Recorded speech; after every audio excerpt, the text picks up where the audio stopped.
podcast right now.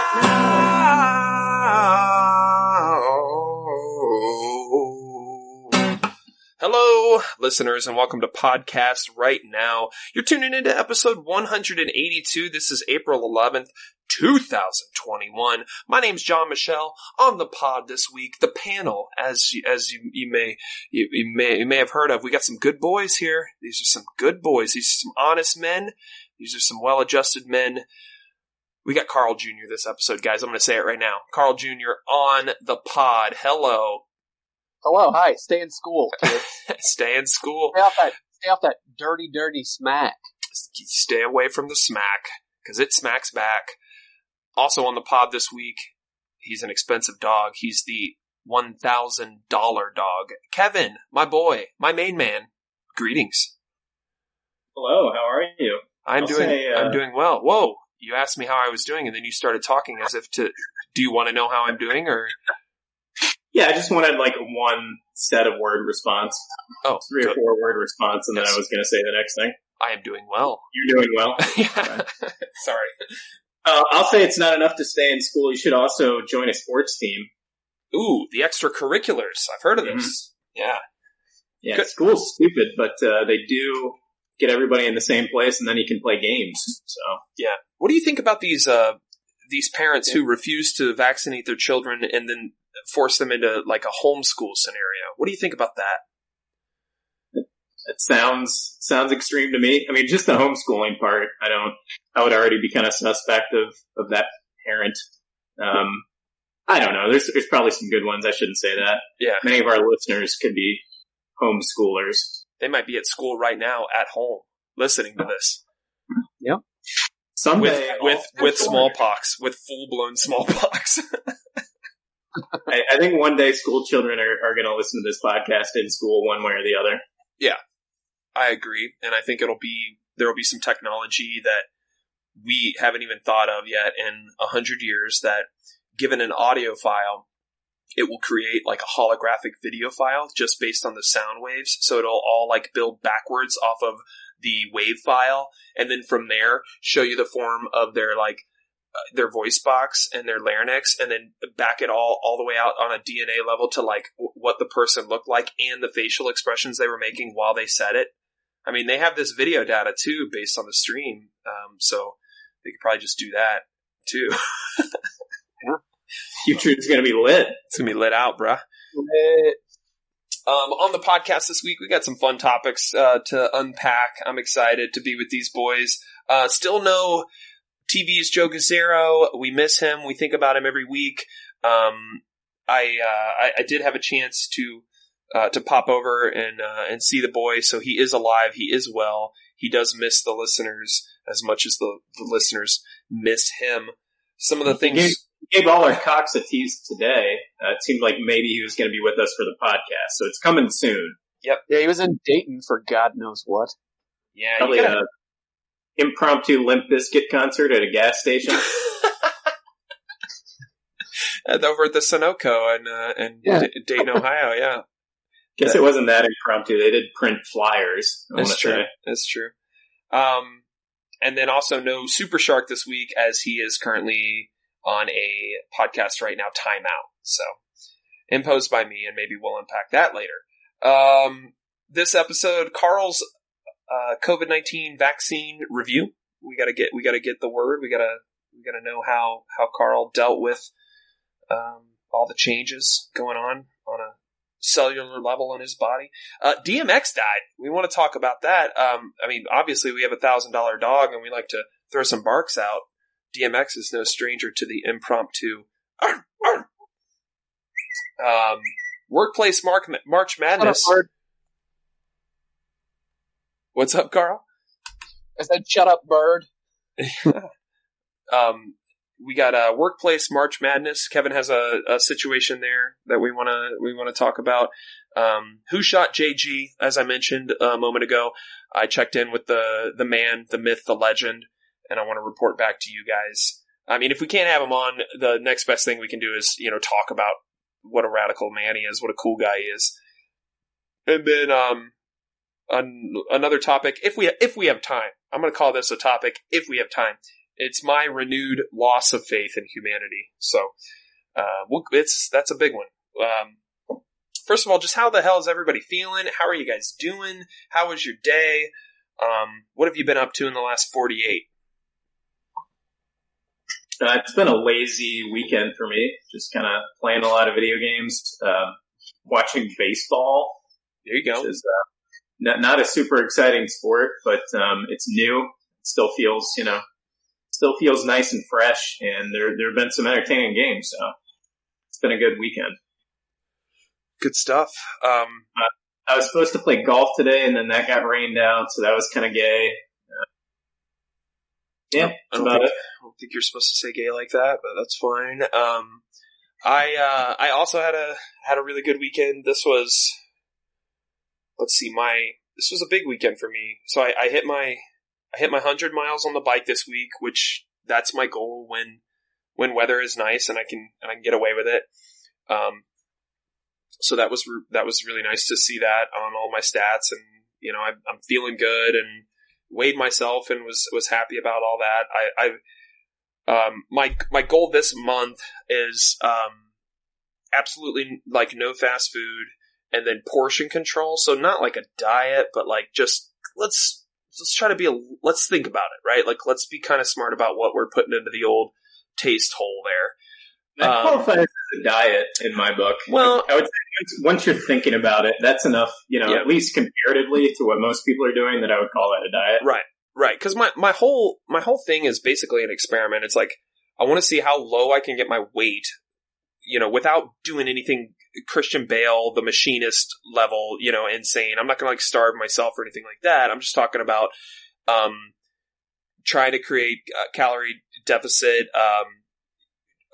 Some version of a diet, the whole intermittent fasting thing. I want to see how low I can get my weight. And then once I plateau on some kind of low end or feel like I have, that's when I want to start doing more, like strength training stuff. But, this weekend was huge for me because my dad and his beautiful wife, Kim, they took my babies and they had them, I drove them over Friday, and I visited for a little bit and kissed them goodbye and came back to town.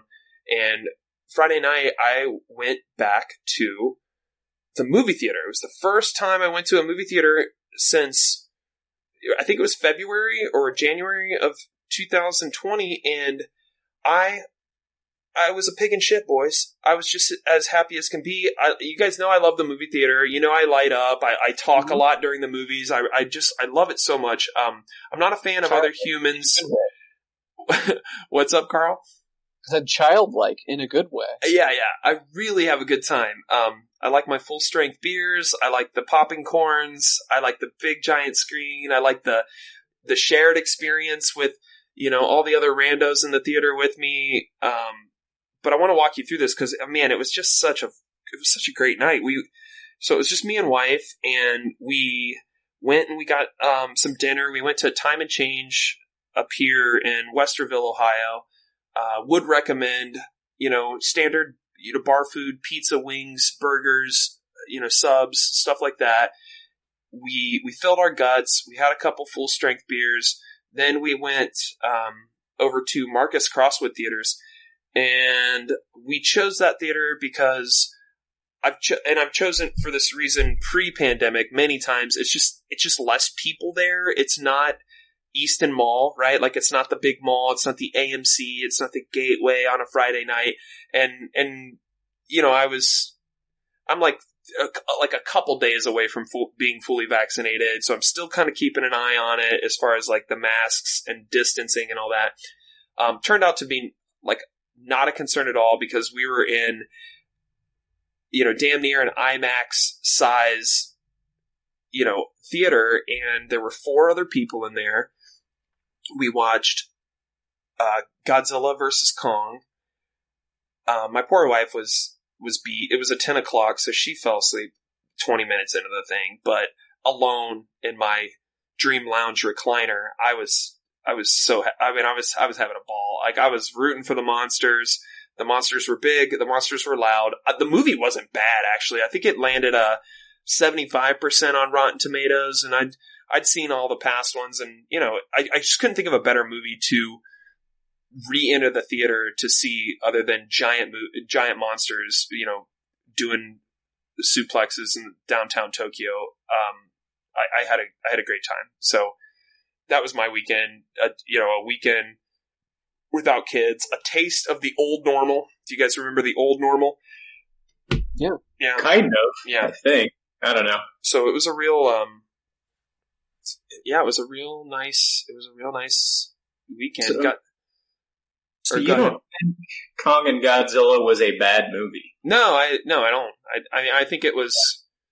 I mean, I think your expectation should start with the movie title, Godzilla versus Kong. Like, I mean, Right.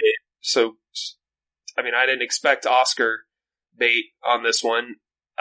The effects were cool. The movie actually does take a weird turn in the middle, and that lasts all the way to the end that I did not expect at all. Like, I guess before I saw it, I assumed...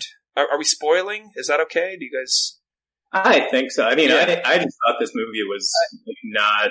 You didn't care for you it? can enjoy it. I won't fault you for Sure. enjoying it.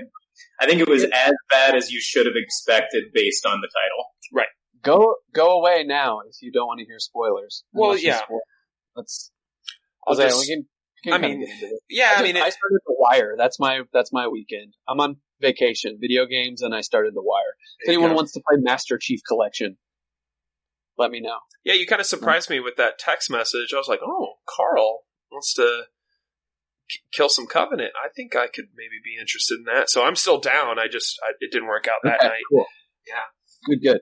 But Let's get into this. yeah, so How was that experience? So Godzilla, Kong, Kevin, I would argue that maybe you would have had like 5% of a better time if you saw it on the big screen. Like, that movie to me just screams like, oh yeah, go where it's loud, go where you can see it in a big giant dark movie theater. So I think that absolutely added to it. As far as the shared experience with an audience, that was non-existent because I felt like I was alone. I mean, in the theater. I mean, my wife was asleep, so I didn't even get to like elbow her and be like, "Oh my god, you see that, bro?" But as far as the twist in the middle that I didn't expect, it was like there's like this hollow Earth theory in the movie where all the Titans originate from, and they have this history, and Skull Island serves as kind of like if this weird alien planet inside our planet was anywhere on planet Earth, it would be like kind of like Skull Island. And once you get, it was just a cool sci-fi twist to the whole thing, and there were some good fights, before you even get to that point. And yeah, you get down there, and a couple, like spaceships full of like humans join Kong down there, and it's like, well, who's the bad guy, Kong or Godzilla, or who am I rooting for? The obvious thing happens there where they team up, and Mechagodzilla is teased in the trailer, so I don't feel like that's a major spoiler, but you get Mechagodzilla, and that was a cool character. And the other cool thing that I really, some of the cliche shit in there was like, the child, like the small, teeny tiny child with one of these apex titans. That has been done so many times in movies, right? Like Pacific Rim did that one. I mean, there's just like so many movies that do that. Iron Giant comes to mind, things like that. So that was in there. But, again, I was so thrilled to be at the theater that the movie got so many little passes that, maybe if I watched it at home on HBO Max, I would have been like, that movie was fine. But I left that theater feeling like this was a good night. This was a fun movie. This is what I wanted. I may have been biased and sort of subjective and formed it into that based on not being able to see a movie for the last year. But I really liked it. I had fun. Good CG too. I mean, the monsters were slow and lumbering. A lot of the camera and cinematography was from angles that would be from a person like looking in. So that sort of puts you in a place of like believability for. I mean, you're watching like for 15, 20 minutes, sometimes just all CG. Like that can take you out of a movie if a couple little, detail type things aren't addressed. The sequel to Pacific Rim comes to mind, where the way they shot it, it was shot as if these were just two robots fighting that were our size, and the weight didn't translate. And, every time they smash a building, it's like, that should be like plumes of smoke. Like, we know what that looks like, unfortunately, buildings falling and stuff. But yeah, it was, a lot of callbacks to the original Godzilla movies. I mean, I believe they're in Hong Kong, so it's just like neon, like all these neon, like cyberpunky looking buildings in the background, and Godzilla is just sitting there looking like a badass, and everybody's kicking everybody's ass. Good things. I did enjoy seeing Godzilla from the different angles. I think I have a hard time picturing what Godzilla is. So it was kind of fun, like seeing the straight on looks. He looks kind of like like a kimono dragon or something. Like he's more like broad and and then sometimes he's more like a dinosaur or a flying dragon. Not flying, but you know what I mean. More fantastic. Yeah, and because we're descendants of apes, I feel like like Kong is more like us, so maybe you would root for Kong, and that's kind of what the characters do. They're all about Kong, and why is Godzilla acting so strange? Because in the past Godzilla movies, like, it was kind of clear that Godzilla fights for us. He wants to only take care of other titans on the planet. He's not interested in just fucking up cities and killing people. But there's a scene in the movie where he's clearly won the fight between him and Kong, and he's got his foot on Kong's chest. You remember that part, Kevin? And he's like, bitch, don't get up. Like, this fight's over. And he keeps Kong keeps trying to fight back, but then puts more pressure on him. And they're both just like staring at each other, like, rah, just growling at each other. Like, I don't know. It seems stupid as I'm saying it all, it seems dumb to think that was like fun, but I really enjoyed it. No, it was fun. Yeah, it was a fun monster movie, and the CGI was really good too. But we were, just laughing at how silly it was. It's chocolate ice cream, it's popcorn. It's not, like I'm totally okay. And there's room for those type of movies in my life where don't take this seriously. You shouldn't. If you do, then you're a fool. Just go in there and watch the monsters battle. Chocolate ice cream can be like well crafted, though. I think this is more like a candy necklace or something. It's like, okay. There's some sugar in that. I like it. Enjoy this more than once every 3 years, but you never eat the whole thing. You always have like 15 still on there, and you throw it away. I like that analogy. Sticky candy colors all over you when you're done. I'll compare it more to like edible panties. How about that?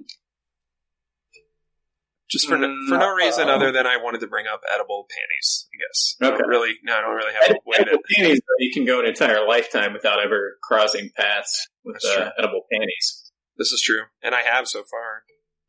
Hey, cut it out there. This is an episode 69. But yeah, I think going to the theater, I think it added like a full, number or two to my final score. I'd go, 8 out of 10 on that thing. If you liked the previous movies, check it out. I think it's a mitzvah that you can go to those movies and have such a good time. So I wouldn't try to fight it. You don't have to justify it to me or anyone else. No. Just, don't tell anyone it was a good movie, because, clearly good movies and bad movies. Well, I feel like if I told, cosmic. Yeah, I think if I told someone, hey, what'd you think of Kong and Godzilla? It was good. It was good. I think you should take that as, and hopefully you would understand that it's a good time. It's not This movie's not going down in the history books. It's not going to the National Archives. So then, what if someday? What if somebody makes like a really great monster movie, like a monster movie that should be winning Academy Awards?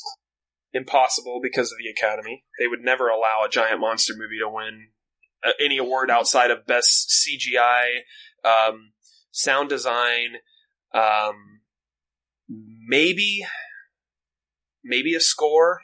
Might get away with a score nomination, but you're never going to get best picture, best director out of that. I think you have to cast like a black female monster as the lead, and then there you go. That's all you have to do. You don't even have to make the movie after that. You just announce it and it wins. Yeah, I'm a kid. I mean, part of it is the person you're talking to. I'm a kid inside, right? So like, you show me a giant ape and a giant lizard creature, and one of them's has this axe that it can be powered up by Godzilla's breath, and the ape kind of learns that and is deflecting Godzilla's breath and charging it up. Like, I'm done. I've creamed my jeans at this point. I'm having a really fun time. It's like going to the fucking county fair and getting into the Gravitron. Like, I am good to go. So yeah, I mean, it's fun to rub your dingle dangle against the jacuzzi jet. I wouldn't recommend it. It's not a proud moment for anyone. Did I ever tell you about the time with our hot tub back at my parents' house that I made my mom believe that I had died and that I had drowned in it? Did I prank her? Did I ever tell you guys that? Sounds familiar. I don't know. No, I don't remember this. So I was chilling in the jacuzzi. I was like 19 and I decided to go to community college in our hometown. So I stayed at home for another year or two. Terrible mistake. And not staying at home, but going to community college. I have no business in furthering education past my grade 12 in high school. I was a terrible student then, and I will always be a terrible student. Anyways, I see her pull in from work, and I'm home, and I'm just hanging out in the hot tub, and I figured out a trick where I could go underwater and breathe off of the air tubes that blow like air bubbles through. And so I saw her pull in, and I immediately went under and made my body like all like spread out and like dead looking and flat. And I was just breathing on the like the air bubbles at the bottom. And she walked by me, and I just feel, a patty claw like grab my arm and pull me out. And she's like crying and shit, and she's like shaking me. I'm like, as soon as I come out of the water, it's a joke, I'm joking. She wasn't happy.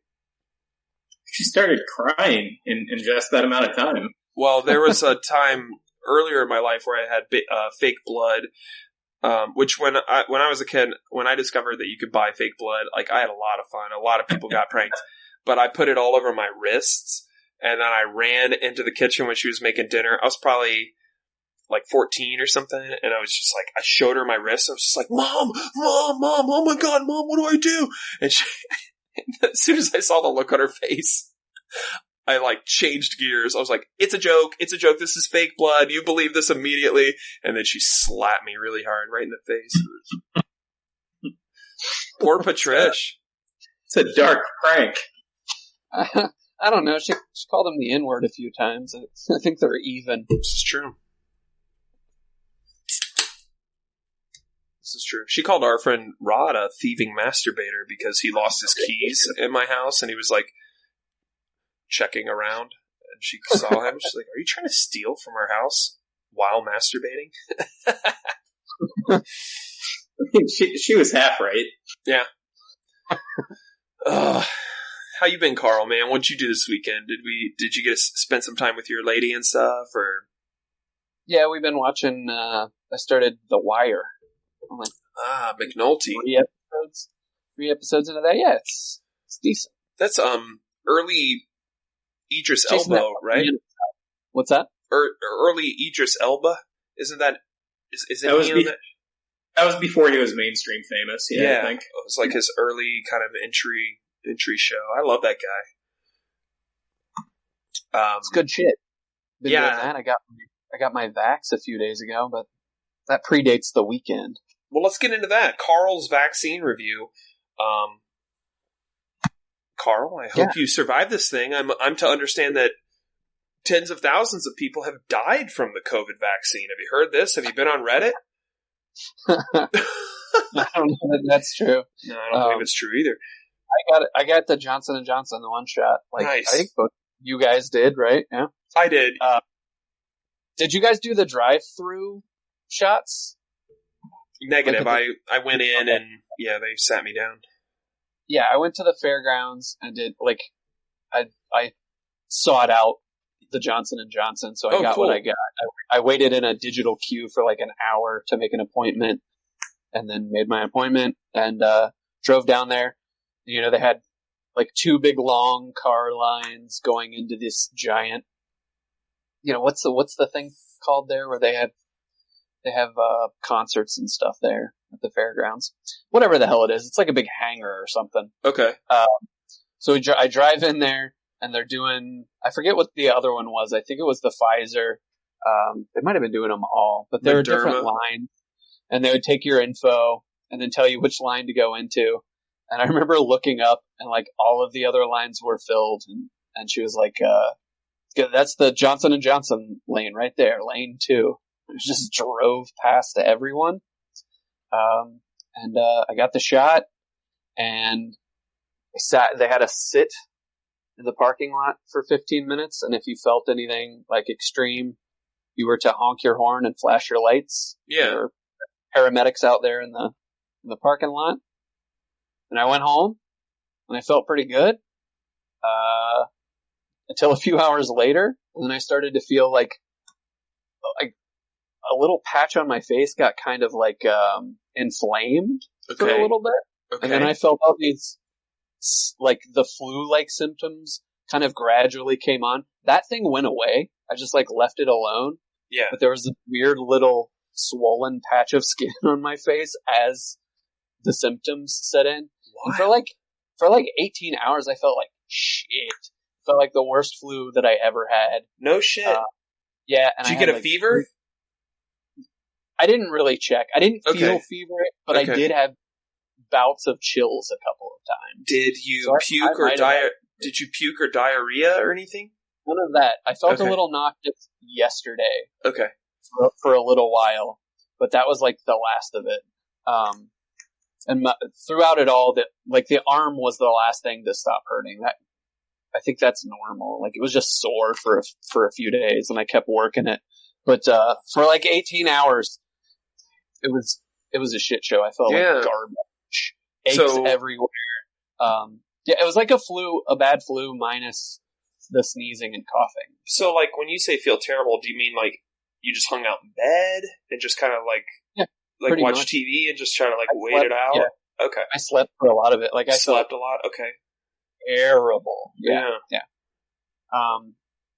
Then eventually I woke up from a nap and felt a lot better, and it kind of gradually went away. Tell me you were hydrating and took some vitamins. Yeah. Okay. Yeah. Get my one-a-days. Love that one-a-day. Okay. Some vitamins, all that. Good shit. Okay. Well, you got, let's see, when did you get it? Thursday. So you are good to go the 22nd, baby. Yeah. No more condoms. No more masks. Anything you want. You can live like a king. Yeah. Very exciting. Yeah, I can run around in public naked now. Yeah. You're above the law. If we ever get our fourth back, it's probably time for us to schedule in-person pod time. I think you're right. Yeah. Now, I don't think this is going to happen at JG's studio. So maybe we need to talk logistics, but it could totally happen here. Kevin, I know you have some space. I don't want to infringe on your Beat Saber arena, but I don't know. I did have one more story. Go ahead. No, go ahead, Carl. When I was waiting 15 minutes after my shot, there was a lady in the parking lot, in the other row of car parking spots Was she a great big fat lady, or? I don't think so. Okay. She was like diagonally from me. Diagonally? Diagonally from you? Facing forward. So she was on the passenger side and her window was down. And a guy drove up, like, in front of us and stopped for a second and rolled his window down and asked her where he should go for the line for tests, for COVID tests. Mm-hmm. And instead of just, like, telling him, she was like, well, there was a sign on the left when you came in, and I assume you so go to the left. and I just said, my window was down, and I just, like, without a beat, I just said, rude! I kind of looked over at me and then drove away, and then she just rolled the window up. That might be one of the most non-confrontational ways to react to that. It's like, I'm not insulting you. I'm not even talking to you. I'm saying to myself, rude. I love that. No, I was talking to myself. Yeah. Yeah. And of course it was a young black man and a white old lady. Like you'll have, yeah. There you go. Everyone I've told that story so far said, oh, that's exactly what I was imagining. Yeah. It makes me think of my renewed loss of faith in humanity. Which hopefully we have a chance to explore later. If there's time. Do you say that, Don? No, Did you have an experience recently? No, there's other topics to get into prior to my renewed loss of faith in humanity. I was getting wet for it. We can get into it now if you want. I'll try to keep it short. Get into it right now because I'm wet. Okay. Well, I had a great day. This was, like I said, I rode, I mean, the weather was goddamn pristine almost this entire week. I mean, we had a little bit of rain this weekend, and I feel like such an old man, like, following the weather now, but since I got into biking, like, I kind of have to know some sort of immediate plan for the day and look forward to nice days and, you know, if I want to tackle bigger goals, if I know it's going to be nice, whatever. But this was last week, and I had plans to get out on the bike, and I did. On the bike trail, I'm riding along. Things are looking greener. I use the same bike trail every day, and a lot of people, you know, would think maybe, hey, that, you know, isn't that kind of boring doing the same 7 miles down or 7.5 down, 7.5 back to get your 15? Like, when you want to branch out and see some different trails, there are a lot of great trails in Columbus, but I like it because there are two reasons. Time of the year right now, spring, on a daily basis, I get to witness just this gradual time lapse of growth, you know, the green spread and watch spring do its thing. And I love that. So that's kind of a cool way to sort of study, you know, that many miles of nature, you know, as you're cruising through. So that's cool.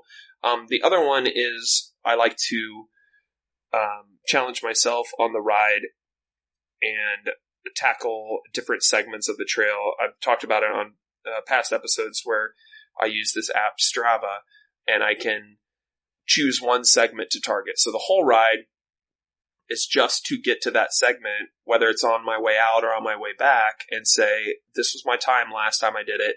Let's crush that and see if I can. It, you know, again, this is all like making fitness into like a video game.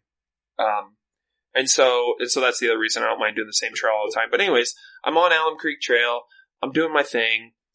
And then it was like more than 2 or 3 groups of people that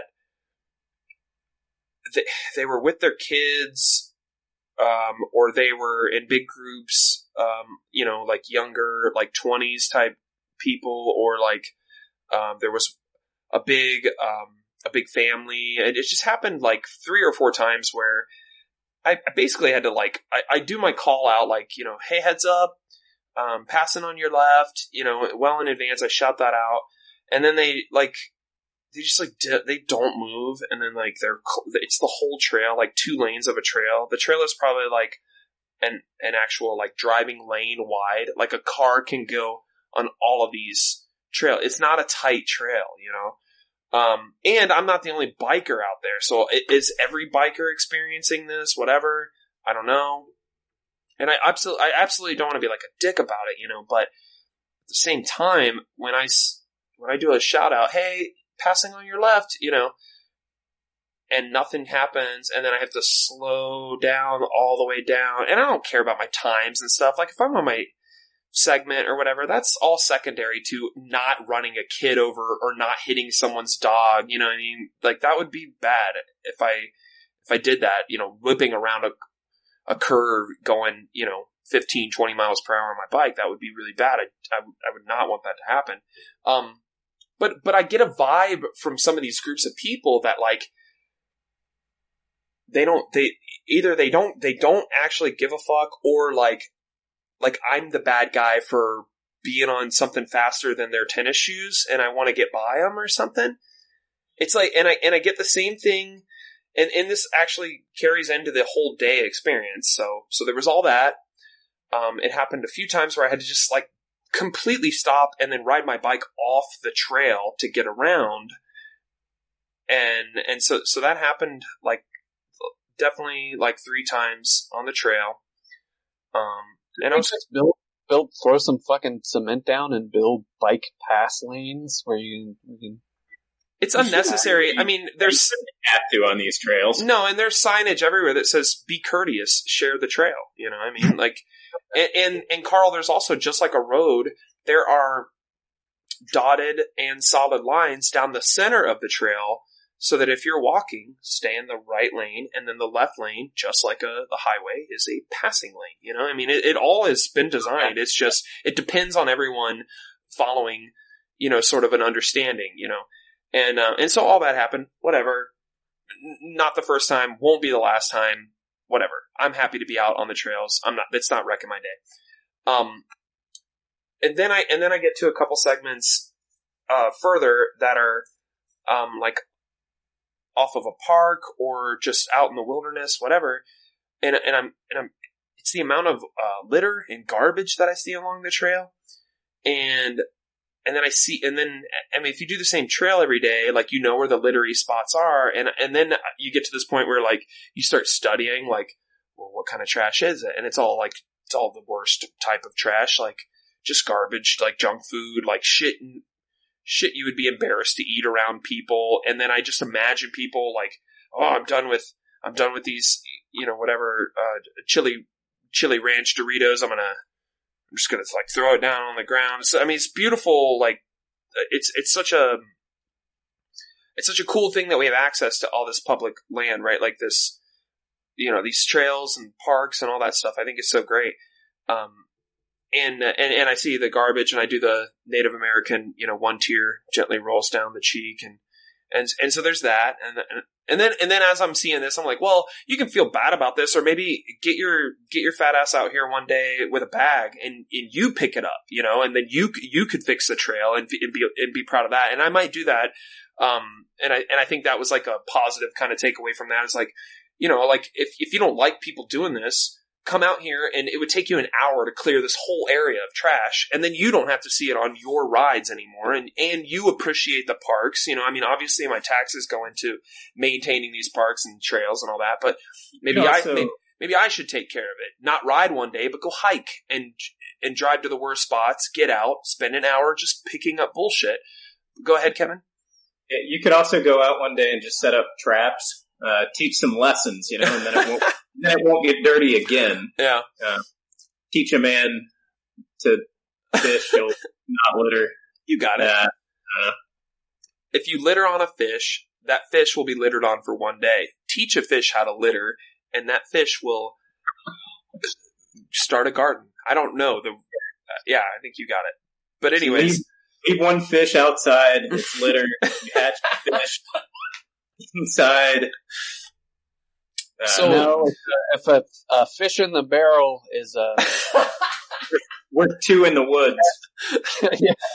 So So the third strike for the day, and just my general level of naive optimism, like I always go back to like 30% of everyone are just irreversible assholes, but the majority of folks want good things for themselves, their families, and others.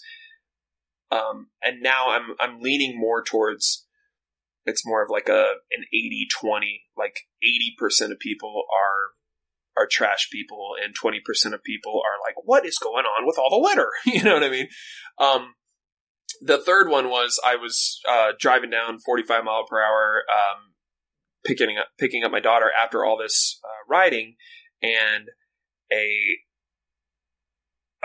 little Toyota pulled out like right in front of me, and had I not braked or had I not been paying attention, absolutely accident would have happened. It would have happened. And she pulled out where there was 2 lanes, so like she could have pulled out into the lane had she been paying attention. Like I've done that before where like, you know, you pull out but you see someone coming up, it's like, well, there's 2 lanes, I'll get in the lane that, you know, they can go by or whatever and everything's fine. So then that happened, and I was pretty pissed about that.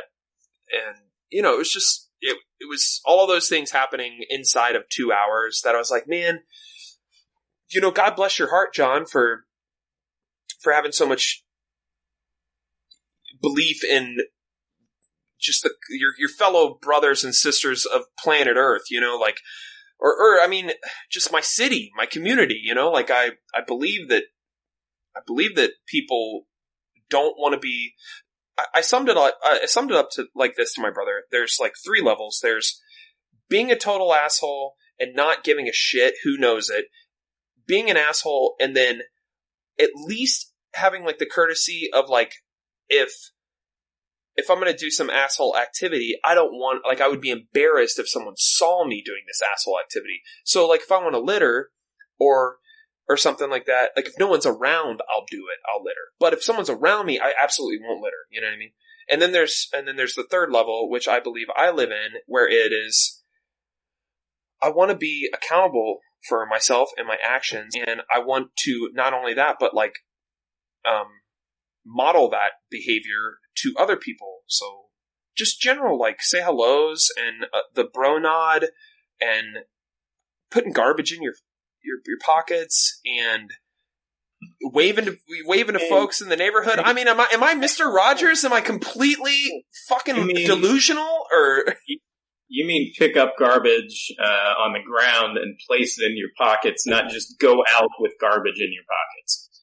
I mean, yes. I mean, if I produce garbage, put it in my pocket. Or the garbage can. Yeah. Trash in your neighborhood, go pick it up. Yeah, that's a sensible. Yeah. Well, and we talked about. Katie and I did that around her house here in Wineland Park, and I don't know what the thing is called, but like everyone goes out that day and does it, and like not everyone does, but enough people did that it like made a difference. Like that's cool. Alley, you know how trash that alley can be, Kevin. You've probably been puked in that alley many times. Yeah. And people make friends that way. I'm sure there have been some romances that came out of that trash pickup group. I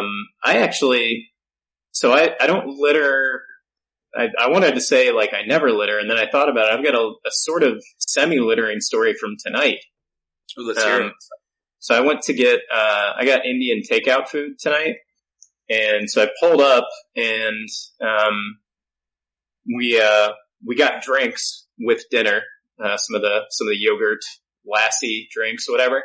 Okay. So I had a can with some liquid in my car, and I wanted to make some room, so I took the can with me on my way to the Indian restaurant, thinking there would be a trash can somewhere. Mm-hmm. So I looked, I don't know, like 2 parking spaces past the restaurant in either direction, and there was no trash can. So I put the can, I set it down like on a ledge that was the outside like windowsill of the restaurant. Yeah.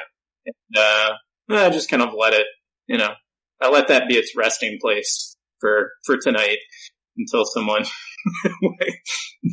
sees it and wants to do something about it. Yeah. Well, that aluminum holds value. you passing it off to another good Samaritan. Yeah. Yeah, and I put it up on the ledge. They're not going to have to bend over for it. If there were a trash can, I was willing to put it in a trash can. I just felt so awkward. At that point, I was like, what do I take this into the restaurant with me? And then what am I asking them for a trash can? So, now you have a nickname at the restaurant. Here comes Empty Can Kevin. Just coming in here, like, what's he doing? They'd call him, like, Trash Can Larry or something. Sure, yeah. I don't know, but do you guys have any advice? Like, am I crazy? What do you guys think? Are most people decent, or are most people shitbags? I don't think most people are decent. I thought that you could expect most people who are out on a trail to be decent. Yeah, right, because that's a certain chunk of society that are, like, taking time to enjoy the vitamin D, the beautiful trees, the nature. You get to see a deer. Yeah. It saddens me. It really does. And it makes me feel like a naive fool for thinking that, like, I can believe that people are reasonable, and I don't think they are. Like, I'm really, and maybe this is like COVID era, pandemic era talking a little bit, and I've been away from people for, a lot of that time, but I don't know, man. I just don't think grab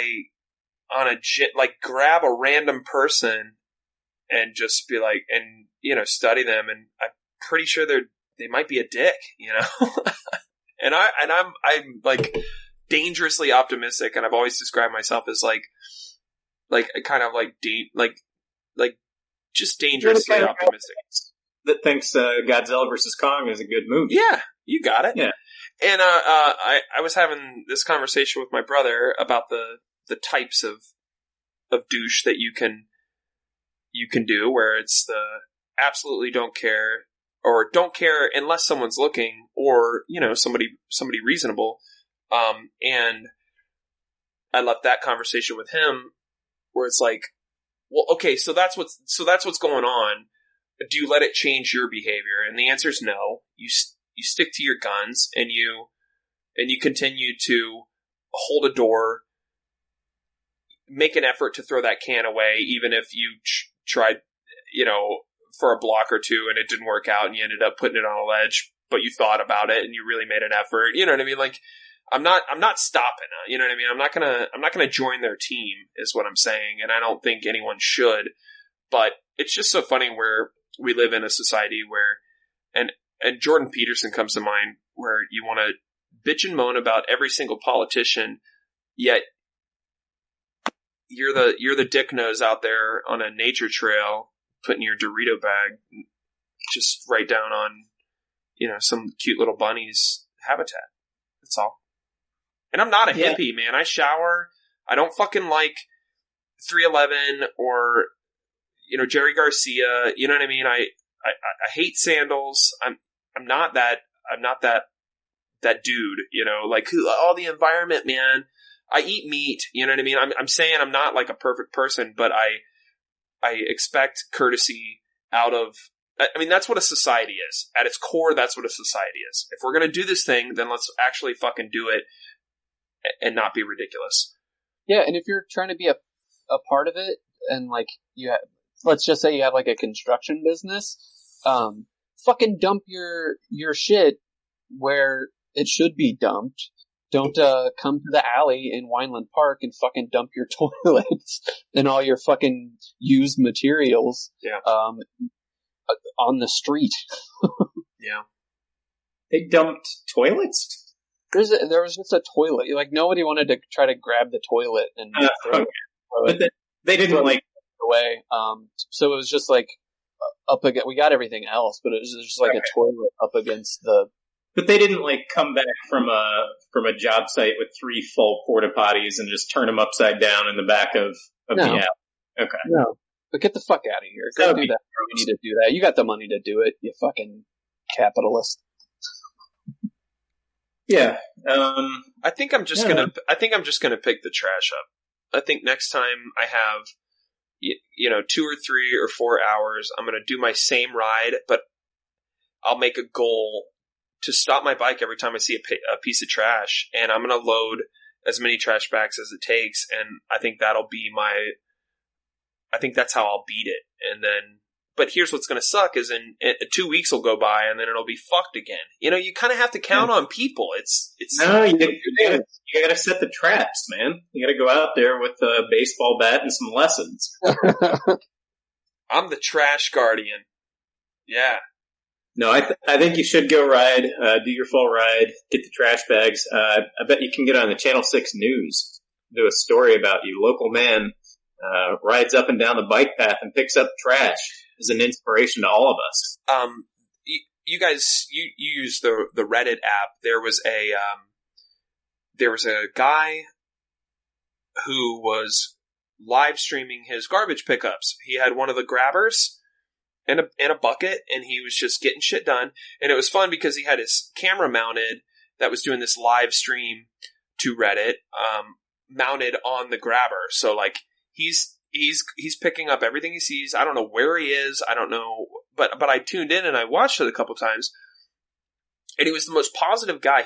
He wasn't talking at all. It never came up in all of his conversation. And I probably only watched, 5 or 10 minutes. I didn't really, you got to move on. You got to learn about the VR news and the Xbox's releases and the, idiots in cars subreddit and all this stuff. There's other things to see. I'm embarrassed for you that you waited 10 minutes. Well, I mean, I might be exaggerating, but and that might be a combined 10 minutes over, like, you check in to Reddit a week later and it's like, oh shit, this guy's still doing this daily stream at this time where he picks up trash on the thing. When I watched, he was only ever talking about, the city and like how beautiful it is, or like what he was up to that day, or what he had for dinner, or it was like kind of podcasty. But never once did it come up in his live feed that like, oh my God, what is this? A mask? Oh my fuck, what is this? Dorito bag? Fuck me. I'm really giving Doritos a bad rap in this episode. But anyways, he never talked negatively about what he was actually doing, picking up all this bullshit that other people decided to completely just, oh, I'm done with this. So I only care about myself. I'm not worried about the person that I've never thought about the person that would pick this up. I've never thought about the person that would see this and be like, oh man, that's ugly. Like, litter is ugly, Or at worst, you do. But he never did. He never brought it up. So-and-so is going to have to... Oh, okay. No, and as I was watching this, I was like, if this was my feed, I would be bitching about the filth that leaves the filth, I don't know. We can move on. Yeah. Well, I've got a good loss of faith in humanity story. Hit me. You want to move on to that? Yeah, so I run the March Madness pool at my work, as you guys may or may not know. So it's a pretty big pool. We get like 250 entries. And the biggest part logistically is just like collecting payments and then paying people out, right? Yeah.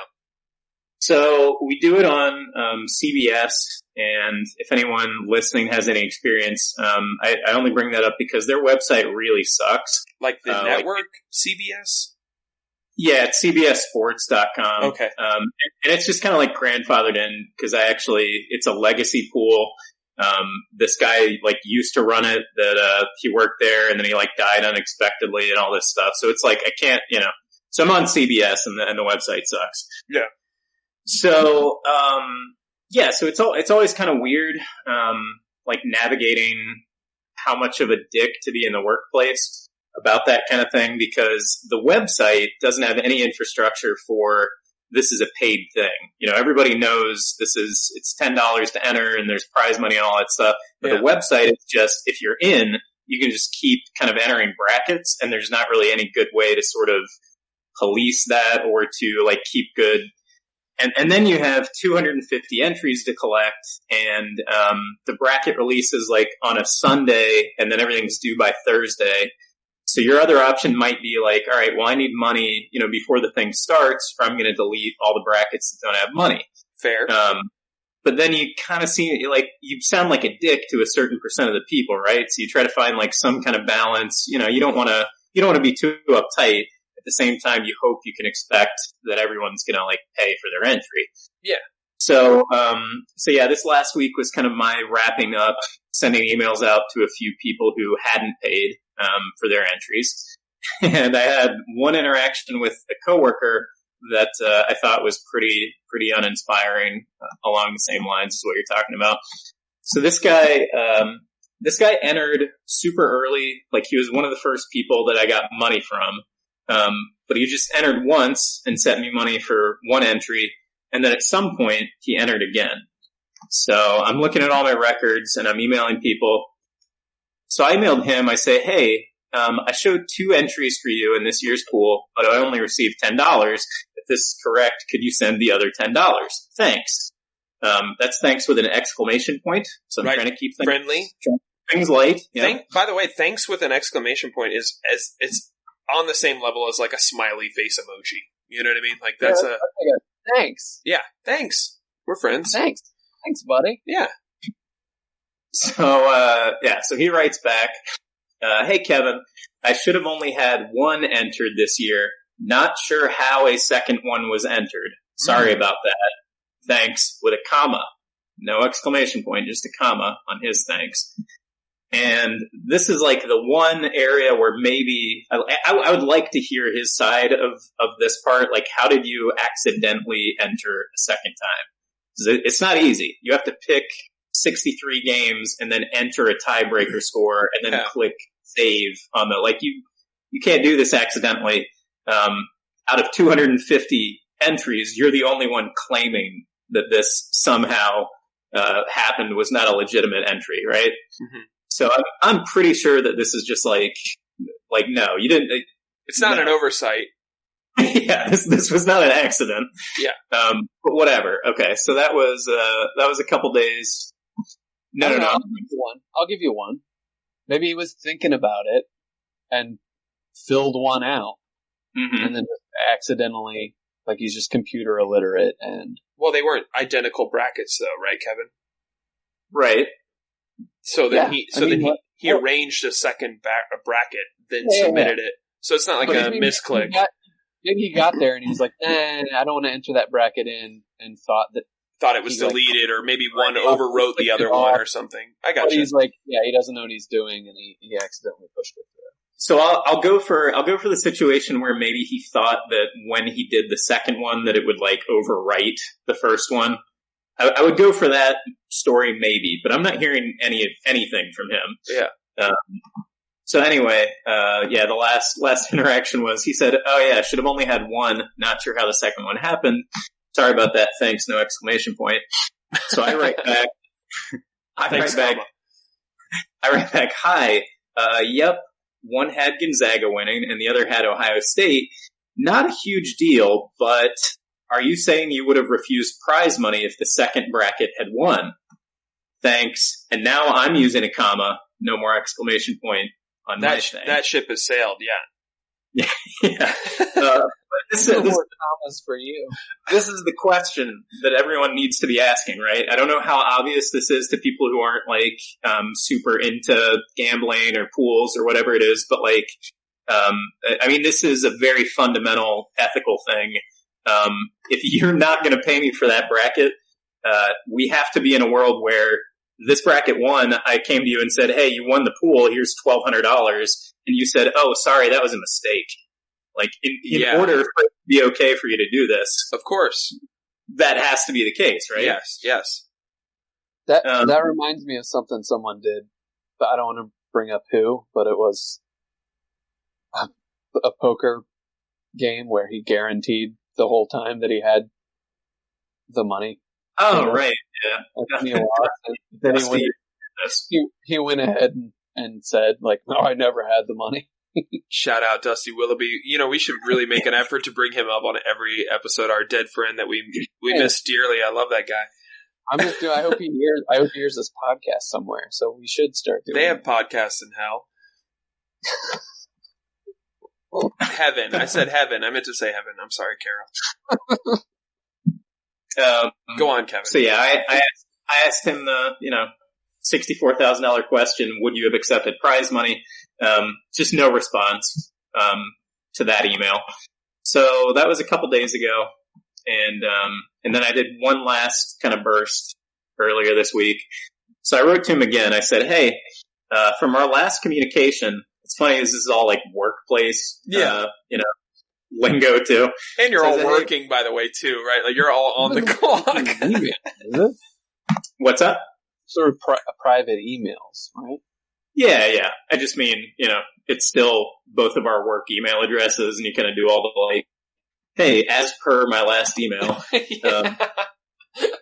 So I said, hi. From our last communication, I take it that you are not planning to pay for your second entry. Could you confirm? For the record, I paid out this entry fee as part of the prize pool. And then I said, you are welcome to join next year either way. If this was an honest mistake, please be more careful in the future. Again, I ask that you consider what you would have done if this entry had finished first, or whether you would be okay with half of the entries in the pool being declared mistakes or just goofs after the fact. So he writes back pretty quickly. Took him 10 minutes to get back to me. He wrote back, that's correct, only one entry. So I don't know. It's one guy, right? That's the silver lining in all of this. I only had one guy, Welch, out of 250 entries. And there was one friendly soul, that actually just tipped me 2 entries worth. So I can use some of that money to offset, the losses from this guy. But yeah, I definitely had one of those experiences of like, am I crazy? Do I live in a crazy world? Like, I've tried to be as professional and straight to the point with this person as I can. These are the rules. Are you what are you not understanding? You know what I mean? Because, like you said, had he won, you wouldn't get the prize, and you've agreed to that because you didn't pay the entry. You know what I mean? For that card or whatever. Yeah, and I definitely had a like kind of an out of body or like a stop and think about how I'm going to approach this, just in terms of like, all right, I'm disappointed in this person. How upset or whatever am I going to choose to be about this, or how much can I kind of take? I'll make this into a teaching moment or something like that. Very, very mindful of you to do that. To think about like, how will this sound? How upset do I even want to get about this? Again, this is all like, when we talk about losing faith in humanity, the type of behavior you're describing right now and the thought process you went through, this is shit that is absent, I feel like, from so many people, like even like in any scenario, but go on. I'm sorry. If it just, maybe they're young. I don't know. He's not that young. Okay. Young, dumb, and full of cum. You know this guy. It's not just like someone at work. I mean, I'm not away. It's like we're not close, but I know that he's not young enough. I don't even accept really being young. I don't think as a. I just think people are dumber when they're young. Well, that's fair. I'm gonna save this $10 by scamming this turkey. It's savvy of me. I think the positive message out of that though is that it was one person, and that's not too bad. Out of how many people? 250 entries and probably 150 unique people. That's something good. Like that. Yeah, that's good. That's not bad. It's pretty good. And another happy March Madness related story. Carlos won his, I think it was his workplace pool, which was a smaller contest, but he asked me if I would fill out some picks for him. And then I think he took like Obama's picks and like did some kind of hybrid thing. Oh, weird. Okay. But yeah, he did well enough to win a small pool, and I think he got like a $20 gift card or something like that. So not bad. Happy times, yeah. Yeah. Hey, that's an assist, as they would call it. Yeah. On you and collection, which I will be playing on PC. So it was an open invitation. But anyone that I know within the scope of my voice. But it's fun. I like firefight. It's fun. But Kevin plus Barack Obama And you might have like a real dangerous situation there, is what I'm hearing. Yeah, like Kevin, you're talking about Kevin running for president with old Barack as the Vice P? That'd be good. Sounds hot. Yes. I think you make a lot of money as president. I don't think that would work because Kevin would have to tell people to vote. Oh, yeah. They would expect that of you. Say, sir, we have you on the record from this podcast. It's called Podcast Right Now. And we have episode 82, 112, 113, 114, 122, 171, where you state verbatim, voting is for dum-dums and artards. We can't say the full word on air here. No, my favorite catchphrase is that I don't vote because I'm good at math. Yeah, that was my favorite too. If I understand math or something. It's like, I don't. Yeah, I believe in math or something. Yeah, that would actually get you elected. Just stick with that. Well, if I work at a run, it doesn't matter. Don't vote. Yeah, I would be absent from all of the campaigning. If I were running with Barack Obama as VP, it would just be him, and there would be an unspoken agreement that it's going to be him again, basically. But you have to put my name first. And then I'll just do whatever he wants to do. And you would get to meet Michelle, which is pretty cool. I just thought about that. It's not. I would be more excited to meet Barack Obama, I think. I know, but Michelle Obama is so cool. I love her. Is she? I think so. I think she's like really down to earth, and I think she'd be interesting / fun to hang out with. Like I think she parties. I think you bought a line of Madison Avenue Krupchuk.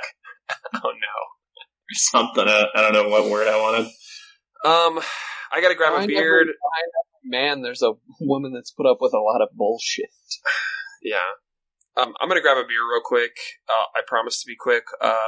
While we take this short break, Kevin, why don't you read some ads, and I'll return shortly. Well, I guess I can talk about 32degrees.com. Carl, have you been to 32degrees.com lately? No.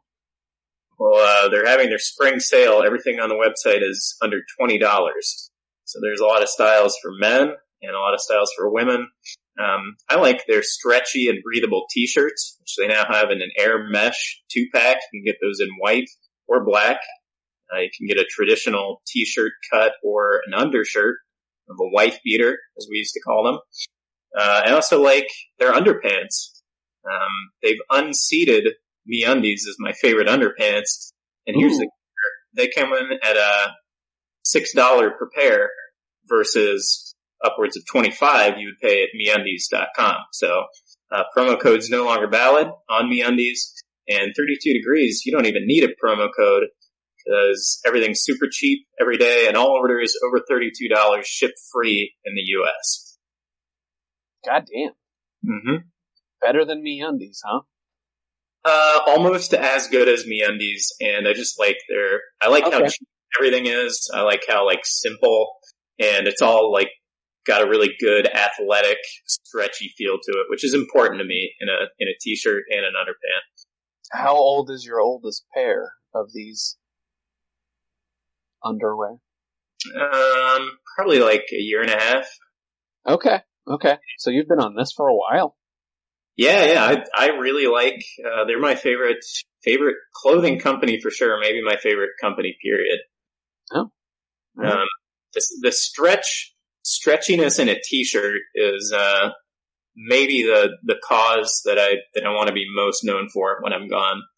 100% cotton t-shirt is it's just not. I don't know. This might be part of my autism or whatever. It bothers me more than other people, but I don't understand why you would wear 100% cotton. I just think of the Hanes heavyweight, not breathable, itchy, garbage ass t-shirt that you would get as in a swag bag or whatever. For the same price, you could have something with a little bit of rayon in it, and it's starting to heat up here in Central Ohio, and you're going to want something that's a little more breathable than that heavyweight Hanes. Yeah. See, I'm torn because I'm skinny fat. So if I'm wearing the wrong kind of shirt, you can see the fat, but if I'm wearing the right kind of shirt, it doesn't. I don't have to think about my health. I just have to think about what kind of shirt I wear. That's smart. So is it always the same kind of shirt that, do you know what to expect in terms of how a shirt fits based on what it's made of? It's just like the athletic shirts. If I got some extra pounds right now. It's not always like that. It's just because of the pandemic, and then starting to date someone that likes to cook a lot. I think during the pandemic, I put on some extra pounds, and I notice when I wear the athletic tees, those only look good on you if you're athletic. If you look athletic, yeah. I'm back. You gotta take care of this. I don't want to interrupt, but confirmed, the HBO Max at my house the password has been changed. Oh god damn. So yep. We mentioned it at the beginning of the podcast, but I had a bit of a run-in with my brother, and we don't have to dig in too deep to it. We love the guy. I mean, we love the guy over here. He's a great man. The Super Shark, aka Shark Johnson. I love his energy. I love what he does for the world. Like, he's doing great things out there. He's going to heaven, as far as I'm concerned. But had a bit of a run-in, and he's on a 1 week timeout. So, well, I don't want to play Jerry Springer here, but no, I'm gonna just go ahead and do that and say tell the story. Listeners want to hear. I love it. They're lighting up in the chat right now, Dave. Yeah, no, my dad has an HBO Max password that he said he'd be willing to share with me, so I'm not worried about it. I don't know. How do you guys do? We have a hard limit. We have a hard limit on streaming services that we pay for at our house. It's like we get 2 basically. So right now it's Netflix and Disney Plus. How do you guys handle this? You share that with someone. And share another with you, and sure. That's supposed to. And especially if it's a family member, if you have a fight or something, I mean. That's not something to be used. Cut that off. That's that'd be like sharing a phone line with a family. Yeah, no. I share and then turning your phone off. Yeah, and I think if they shared a phone line, he probably would have turned the phone off, though. Well, and I share my accounts with people. I think Brother Jordan is on my Disney Plus, and when I told him, I said, hey, we pay for Disney Plus. Do you want my password and all that? He was like, yeah, dude, I'll get on there. I was like, cool. Check out Mandalorian. Check out WandaVision, Falcon, Winter Soldier's on right now. It's decent. You know what I told him? I said, I'll message you the password. Here's what I'm going to do. Here's what I want to say. I want to say this. I want to say, here's the password. Here's the login. No strings attached. Okay. No strings attached. You owe me nothing. And you haven't turned his off, right? Not yet. No. But he's been behaving. No, it wouldn't matter. Him and I have bickered before. Me and Ventrillifart have bickered. Yeah, Kevin and Carl, you have a bunch of siblings. Like, you guys understand the world of adult siblings. You know what I mean? I don't have any. I love my siblings. Yeah, and I'm close with all of them. I have more of a connection, with my little sisters than you. I wish I would have had a connection with my older sister and older brother, like an upbringing along with them, like you have. Yeah. Both of you guys have with your families. Oh yeah, it's an absolute blessing. My little sisters, so, yeah. But we had good times when I was a kid. I used to go just hang out with them. Yeah, that's kind of a different. That's different than what regular people got. Yeah, if it wasn't clear in, I guess, as we started talking about it a couple minutes ago, the Super Shark and I got into a disagreement, and a result of that disagreement was he changed his password to the streaming service HBO Max that he was sharing with me, and I just find that knee-slappingly hilarious. Yeah.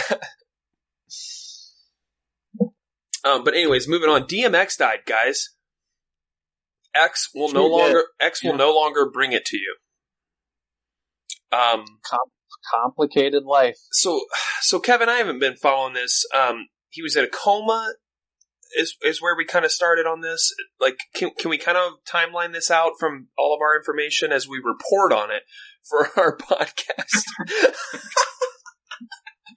I like DMX. I have fond memories of like DMX music, and my taste in music does not fit into one genre of music. I like metal, I like rap, I like pop sometimes, I like just your classic rock stuff. The one place I don't go too deep into, it would be modern country. That being said, I do like, some of the older stuff, your Johnny Cash, your Willie Nelson's, the bluegrass, the western type stuff I can get with. But anyways, DMX. He was hospitalized on Tuesday, maybe. Okay. Sunday. That was a week ago. Okay. And I think the assumption is, I'm not sure it's been confirmed, that it was a drug overdose. Okay. And he was basically in a vegetative state, on life support, from the time we heard about it until he passed away on, I want to say, Friday afternoon. Okay. Yeah, the last I had heard was that he was basically like dead for 30 minutes and revived. Wow. So he wasn't like. Once I heard that, I was like, oh god. Yeah, there's not a lot of brain left after 30 minutes. Yeah. And there was one point when his lawyer said that he was awake and alert, and I was like, what? And then his lawyer came back later that day and was like, no, that was false information. Man, sorry, I thought it was someone else, or. There was one time, I think, when it was rumored that he was already dead, but then that was before he died too. So it was like a weird little ride there. Yeah, I assumed when I heard that long without brain activity, you can't. Without, science. Yeah. I felt like as soon as they were reporting on him being on life support or whatever, they were reporting it as if like he's dead. Like, we'll let you know when it's official, but yeah, he's gonna die soon. Yeah. So he was 50, is that right? Yeah. And I don't know. Painkillers, maybe probably painkillers, I want to say. But I guess you can't be a 50-year-old black man and do a bunch of drugs all the time. So I 50-year-old anything and do that, right? Well, you should start keeping a close eye. I'd say after 35, 40, you really need to start getting on the how long am I trying to live game, I mean, in a non-joking sense or whatever, I think there are. Well, there are other factors and some things that cardiovascular things that happen more in black. That stand-up special that Patrice O'Neal did, I want to say in the last 6 months to a year of his life, where he makes some kind of statement. I think at the time he's like 42 or something like that, and he talks about how old he is in black person years. Oh wow! He's like 85 or 105 in black person years. Well, DMX is an interesting guy. He was doing gang shit before a lot of us had, lost our V cards. You know what I mean? Like he was taking care of business and he was working streets. He was doing robberies and shit like in his early teenage years, right? I saw an interview. If you want a little more insight, and I thought it was kind of heartbreaking.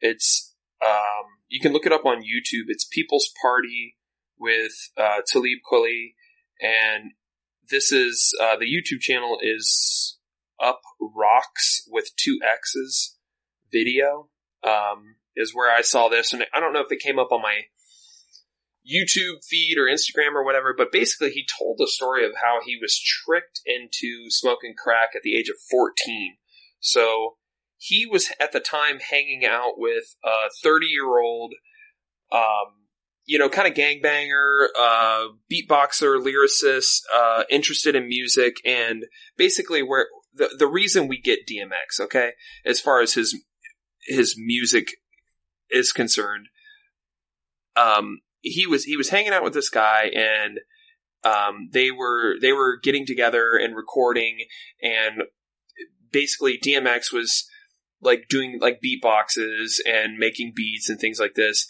and this other guy, was a lyricist. He was rapping, he was freestyling, they were battling in the streets, things like that, and they had DMX looked up to this guy in such a big way. He was his father figure, role model, that type of thing.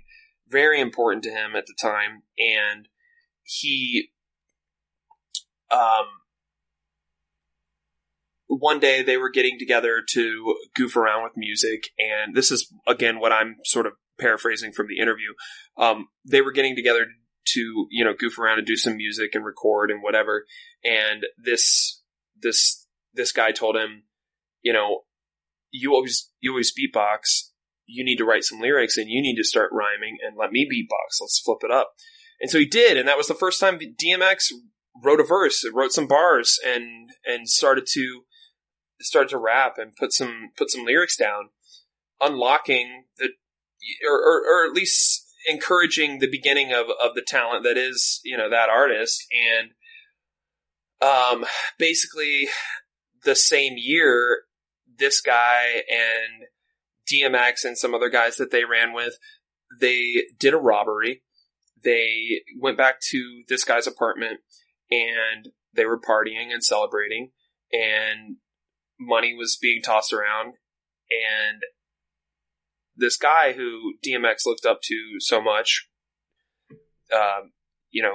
got a blunt prepared or a joint or whatever, and they had laced in like crack with it. And you have to watch the interview to get the full effect. But I mean, basically DMX is he's like fighting tears this entire, it's like a standard like Oprah interview where he couldn't understand why someone who he thought was, a role model and someone that he was looking up to would get a kid at the age of 14 to smoke crack, basically. And it's really heartbreaking. Definitely check out the interview. But drug addiction is real. It is it's devastating. And I always look back and think of DMX as like my fondest memories are when my older brother, the Super Shark, was at Wright State University, and he spent way too much on a CD player. It was like a 18 disc changer and all this. And we would go up to his dorm, and I'm 3 years younger than him. So I would have been a sophomore or something in high school. And I was like, wow, this is college life. I'm very young and impressionable myself. And I'm looking around like, this is insane. We can do whatever we want at this weird, like, kid apartment. It was like the Lost Boys or something. And the entire time I was there, it was Joel and it was a couple other boys from like the White Oak, area, Travis, some other boys, and the CD, the soundtrack for that experience was DMX, and it was. Do you guys know the song? It was a huge hit. It blew up. They played it. They had to have played it just for like 2-3 years straight on the radio. What was the big hit? What do you think? Party Up? Yeah, that's the one, man. Party Up. Dun, dun, dun, dun. Yeah, so we were listening to that album a lot, and we had a good time. The Rough Rider anthem, I can't help but jiggle an ass to that one. And then what I want to ask, I guess you guys, is like, what's your favorite DMX song? If you had to pick one, do you have a favorite one? I'm not sure I can name a second one off the top of my head. Okay. Yeah, it's got to be the Rough Rider anthem. Rough Rider anthem is good. I think mine is X Gon' Bring It To You. And a lot of that goes to like the Deadpool movie. Like I think his movie or his music You know, like his music is just like it's aggressive. Like it's like the metal or hard rock of the rap genre, I think, because it's a lot of like shouting and just real hard synth beats and empty spaces in between notes. And I don't know. I mean, I'm not like a DMX super fan or anything, but I mean, those are kind of just some of my memories of the artist. And yeah, RIP DMX, FTW. That shit is just kind of woven into a time, and life, like fucking Bone Thugs. Yeah, exactly. And it's like it doesn't matter. It doesn't matter what culture or subculture you identified with as a somebody growing up in the late 90s, early 2000s. You heard those songs. There were, they were bangers, and there was no getting away from them. So, yeah, rip DMX. Didn't he act a little too? Was DMX was he in a movie? I forget. He was in a few movies, according to the Wikipedia thumbnail, including Cradle to the Grave, Romeo Must Die, Exit Wounds, Belly. Okay. And Never Die Alone, a movie called Beef. Beyond the Law. Here's a Fast and Fierce movie. I think that's Is that part of the Fast and Furious ripoff? Or it might be a ripoff. They're typically furious, not fierce. So I would say ripoff. Yeah. All right. So check out DMX and the Fast and Furious ripoff, Fast and Fierce Death Race. 2.1 on IMDb, 20% Rotten Tomatoes. Sounds awesome. Another song I would recommend, it is, let's see here, the title is Meltdown, and I only heard it when I started watching the show Mythic Quest, which was an Apple original. It came out last year. I started watching like really weird shows on the Apple platform because it came with the purchase of my iPad or whatever. But it has a bunch of the guys from It's Always Sunny in Philadelphia. Mythic Quest Raven's Banquet is the name of the show. Carl, you would like it. It's about a game developer studio. Isn't that a Super Nintendo game? No, that's the name of the game they're developing. It's like a video game developing team, and kind of like an Office, Parks and Recreation format show. But anyways, they have a show, or they have the soundtrack. I remember leaving the first season and being like, man, the soundtrack, they had a lot of bangers on there. And it's Meltdown is the name of the song, and it's DMX and some other people, and it's NASA is the artist. But yeah, check that song out, and then everybody just raise a glass and listen to X gonna bring it to you. That's the jam. Yeah. Kevin, what's the name of that watered down Final Fantasy game that was on Super Nintendo? Chrono Trigger? That's not Mythic Quest. There's Mystic Quest. There you go. Okay.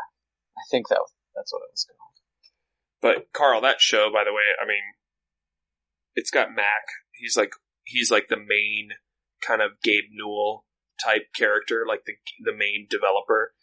And you would like it. I mean, that show is written for dorks like us who are into video games and stuff.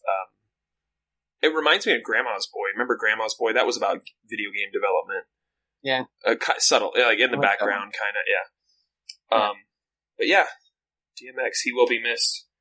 Also on the episode this week, Who Shot JG?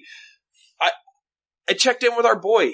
He seems fine, guys. Like, unless he played some mind trickery on me, I mean, I know he suffered like everyone else from the pandemic and the lockdown, and I certainly don't want to, talk about him while he's not here. But for any listeners who are concerned, I popped over there Tuesday night last week, and we fired up the most recent Terminator film. That was, I want to say Genesis or something. No, Dark Fate. That's what it was, where they brought back Linda Hamilton. That movie is, first of all, way better than it should have been, especially if you're a fan of the franchise. I personally have major issues with a bunch of the sequels, but T1, T2, and the most recent one, Dark Fate, whatever it's called, good times. But anyways, his beard is out of control. His house was very clean. His dog was well behaved. He was in pajamas, as you would expect. It was probably the Gears of War pajamas. Gears of War signature. Yeah. But he wanted to let me know that, like, I don't want you guys to be worrying about me. I'm not like spiraling down an alcoholic tunnel of death. And, it's just the 9 o'clock start time. It's not ideal for me. And I just reminded him that we love you. We miss you. We want to do the podcast in person soon. I think anytime you prepare something for the episode, I think it's the best part of any episode that we do. And we miss you. I just I really wanted him to come back, and I'm bummed he wasn't here tonight because I thought he was going to be back. But again, I am an optimist, but I think he's okay, and I think he's doing well, and I think he's taking care of himself. His relationship, by the way, is still good with his with his lady, which that was a concern recently. But and again, we don't need. I shouldn't be sharing personal information or whatever. But I think our boy's okay. I don't know. Are you guys? I want him back. Is all I'm saying. I want him back. I miss my guy. Let me just give out his address in case any of the listeners can send him pizza, something like that. But that lines up with our Patreon poll. We pulled Patreon. 3 of our 4 Patreons. Well, three of the 4 people that participated in the poll. Not all the Patreon participated in the poll. There are hundreds of our Patrons. We didn't want to. Yeah, we didn't want to. Yeah. So 3 out of the 4 that voted said that they felt he had not quit the pod, and there was only one person that said, "Yeah, he got." Okay. So nobody wants to believe that he's quit the pod. No. You do think that we're going to be moving out of the studio though when we come back to in person? I don't know. I didn't ask him about that if he was cool, because that is a certain.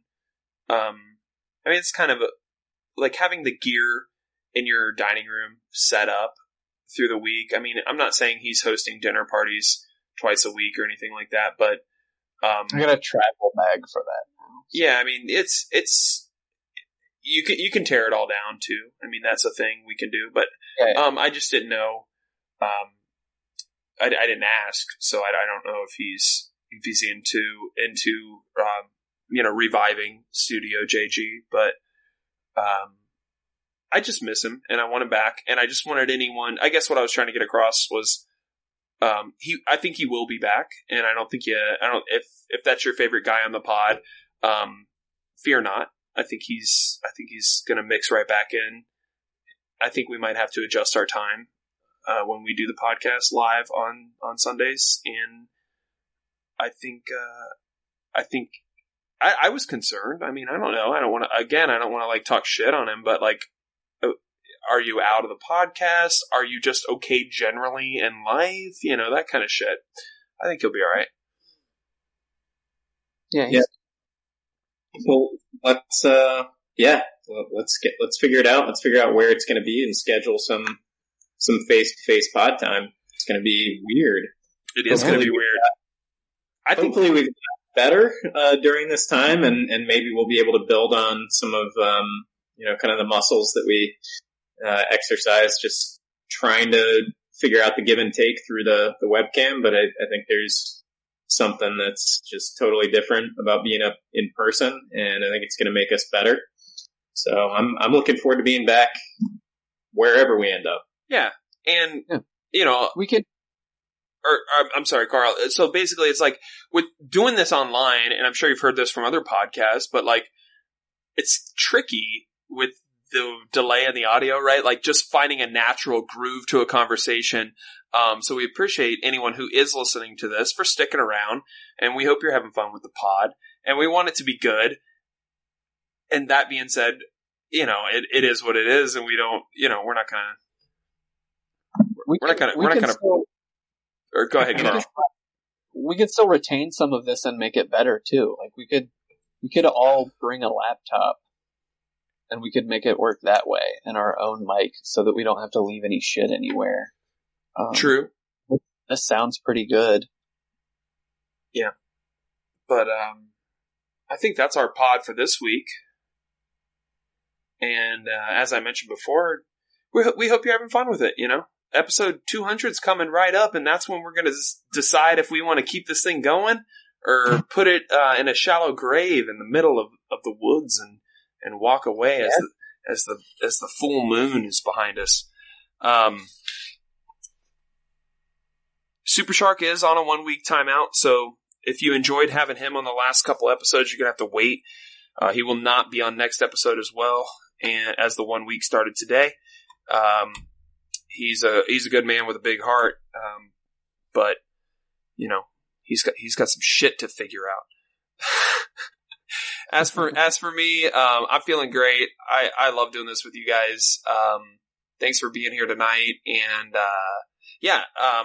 Carl is in a band called Nothing, and as things start to loosen up, I believe that they will be back on a stage very soon. Carl, do you have any shows or anything planned that folks need to listen to or need to check out? As everyone's getting vaccinated and things are kind of loosening up? We don't have any shows to speak of, but we were on a podcast here in Columbus called the Cat Club Podcast. The Cat Club Podcast. Yeah. It's just a music podcast. And it is, you can find it at musicinmotioncolumbus.com. That's going to be up on the 19th, Monday the 19th. Cool. And that's the whole band, myself, Hillary, and Ryan, and Aaron. Right, and if you still haven't heard the album and their recent cover that they recorded, it's nothing.bandcamp.com. And I think you should check it out. Our boy Carl he's the real fucking deal. He's getting it done, man. I love it. I can't wait to see you guys again. I'm actually looking forward to that, on the same level that I was looking forward to going back to the movie theater. It's like those are like some of the things that are going to be really nice to just go to and pretend is normal. Like, remember when we used to just go to comedy shows? We went and saw Norm at the casino, and I can't wait to get back to this. So, came to trivia a couple weeks ago. That was really nice. Yep. And I'm still doing trivia all over town. If you're listening to this and you're in Columbus, it's the easiest way to do it would be XS Trivia.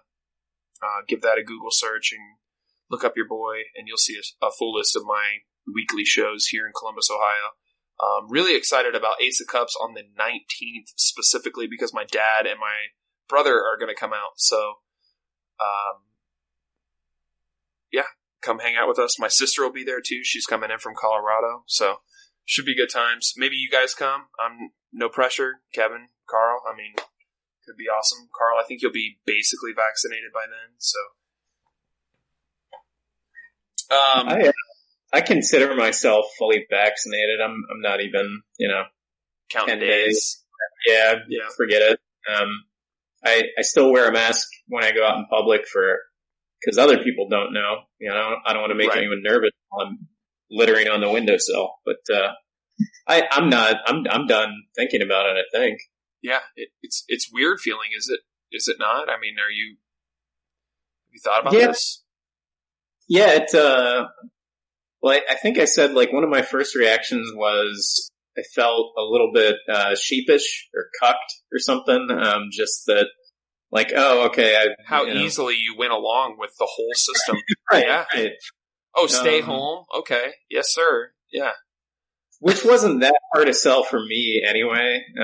Like I welcome a lot of the changes that I think are going to be permanent changes from the last year, like more things, more work kind of happening remotely, and people not all the time being out in crowds and stuff like that. But it's been long enough, and I would like to be in a bar, and it's just it's time to get our lives back. Yeah, we're close.